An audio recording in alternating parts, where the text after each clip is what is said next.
Hi guys, ito yung instruction para kung paano siya mag-import ng cloud sa inyong mobile Android phone. And open nyo, click nyo lang yung icon na cloud sa taas.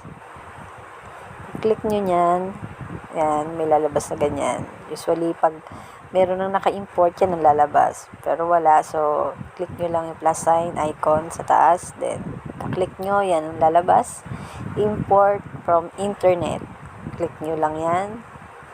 Then yan, pagka-click nyo yan, ito namang nasa baba, import cloud, click nyo lang yan. Pagka-click nyo yan, wait nyo lang, may lalabas na ganyan. Yan ang lahat ng default link cloud ni My Family Cinema. 5 yata yan. So, pwede kayo pumili dyan, pero mostly, ang ginagamit dyan, syempre kung ano yung nasa taas. Click nyo lang yung nasa taas. Yan, Cinema 66. Then, pagka-click nyo, yes lang. Yan, nagda-download na siya. Wait nyo lang. Pagka-download nyan, sa baba, okay nyo lang. Then, pagka-okay nya, okay na siya. Back na kayo. Then, yan. Pwede na kayong manood. Thank you.